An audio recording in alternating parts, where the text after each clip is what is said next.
It has been a considerable amount of time since Sunset Roleplay's last update, and there is good reason for that. The latest update features a whole host of changes to the gameplay in the form of features and environment changes. The flagship part of this update is the changes to factions. Factions are now organized in tiers, starting from Tier 5 with Tier 1 being the highest obtainable tier. Each season lasts 4 months and allows factions to accumulate reputation in a plethora of ways, typically through faction activities. This reputation allows for upgraded tiers, allowing for upgraded perks to help factions develop across a period of time. Faction points still exist and are a currency for other upgrades, but are also required for the tier upgrades as well. At the end of the season, factions will have their reputation and tiers reset to 0. In the faction update, a new faction property is available called the Armory. The Armory allows for factions to craft useful weapons such as M4, AK-47, and sniper rifle. The faction warehouse is now restricted and contains normal weaponry and special weaponry such as explosives and projectiles. Armory crates can only be obtained from Armory runs, through which start periodically throughout the day. Armory drops can also drop more exclusive crates, allowing for faster stock replenishment. Las Venturas is now semi-open for business.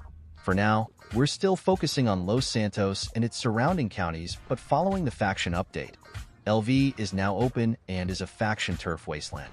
This is the biggest source of reputation points, as control over Las Venturas influences the amount of reputation you can gain in the sense of global dominance.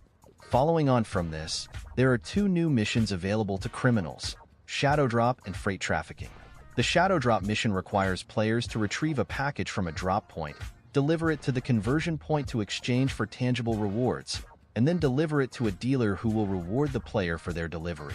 The Freight Trafficking mission is a special mission that starts every few days and requires players to fight on a moving train starting from Unity Station as it heads towards Las Venturas.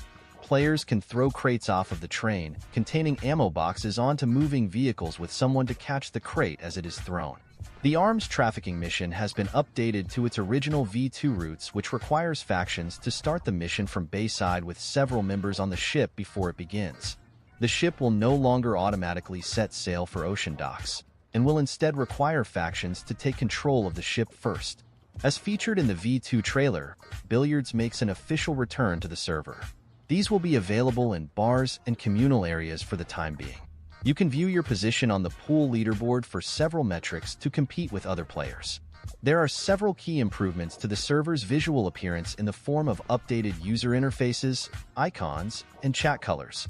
The property info text draw replaces the verbose amount of information previously displayed on property icons for a cleaner look, and the chat colors are now consistent with more typical roleplay schemes combined with Sunset's iconic color palette.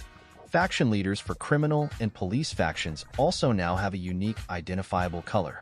Radio messages have been updated to be consistent, and the paintball chat is less of an eyesore.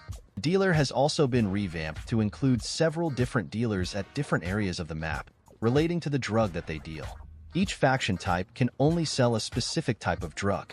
For example, gangs can only sell weed, and so other players and factions will need to roleplay with them in order to sell their weed. And the same goes for the faction types and their respective drug. Gangs can now only sell drugs while wearing a bandana, and the bandana has been restricted to gangs only. Daily objectives have been added to the server.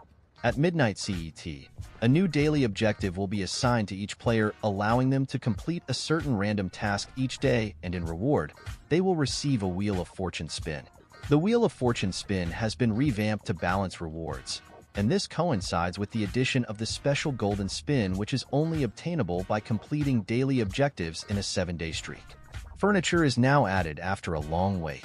You can purchase furniture at several furniture stores around the state and furnish your property exterior, yard, and interior. The train driver job has been updated to improve the loading and unloading of train passengers, as well as trains often spawning without fuel or not being at their respective stations. A new drug called heroin has been added, which can be produced in shacks around the countryside. You will need several ingredients to produce this, including sourcing opium from an opioid plant only found in Flint County and Whetstone. Payphones have been added around the map at several key locations, allowing for you to make an anonymous call to hotlines and players. When calling SAPD, You will now be given a list of reasons for calling so that it is clear and concise to understand.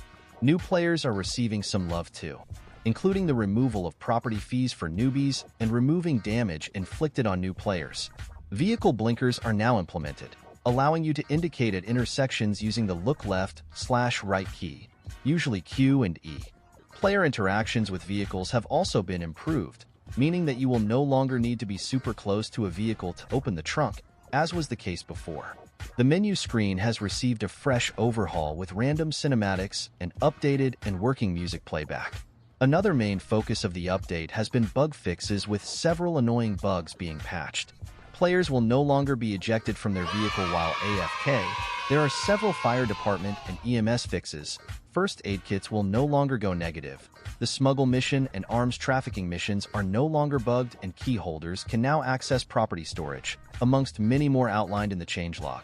There are many more changes to the server in this update, and this was just a quick overview of the major changes.